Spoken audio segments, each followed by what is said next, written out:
Thank God. But the God of all grace, who hath called us unto his eternal glory by Christ Jesus, after that ye have suffered a while, make you perfect, establish, strengthen, settle you. 1 Peter 5, verse 10. 2024. Thank God that's over with. I don't know about you, but I was broken, bruised, stepped on, and whipped. I cried more than I liked, and I became a pessimist, thinking how could they have said in the preview of December 2024 was my year. My year of what exactly? Problems, trials, tribulations, and everything so severe? But truth be told, I was barely prepared. It could not have been me that now brought me thus far. And there were so many times I felt lost and ready to get out of here. But he said to me, my grace is sufficient for you, for my power is made perfect in weakness. 2 Corinthians 12 verse 9. I played it again and again until I understood I had what I really needed to get by.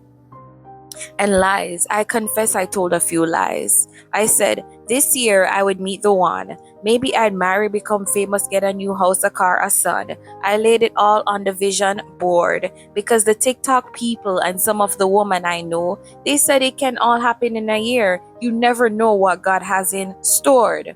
Just go with the flow. Little did I know. Many are the plans in the mind of a man, but it is the purpose of the Lord that will stand. Proverbs 16 verse 21 rang. And then as the seasons changed, so did the different levels of pain. One moment I was sick, the next I felt insane. Crawling and scratching, just trying to maintain a connection with the Father. And some told me it was better. I cheat and thief, refused to keep planting seeds that took too long to bloom. Even when it rained, I couldn't seem to reap. However, to everything there is a season and a time to every purpose under the heaven. A time to be born and a time to die. A time to plant and a time to pluck up that which is planted. Ecclesiastes 3:1-2. And so I said to myself, Sanika, go ahead and thrive. One day you will most definitely bloom. He's keeping you alive. And soon, I fell to places that seemed strange and dull. I had no community. I missed feeling love. And as always, they began to speculate, saying I was just another pretty face. Even though I had aspirations and inspirations, I just wasn't sure how to bring them to realization. But again, I was reassured to keep pushing. Soon my dedication would open doors. Because a prayer I prayed in 2017 was that God made me more than just my appearance for sure. As favor is deceitful and beauty is vain, but a woman who feareth the Lord, she shall be praised. Proverbs 31 verse 30, my mantra to this day. And eventually, I learned how again to pray, to remove the stings after each criticism, the cynicism, my indecision, my spiritual inhibitions and skepticism.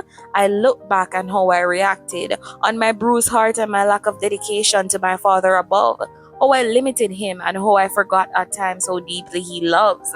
For God so loved the world that he gave his only begotten Son, says the book of John.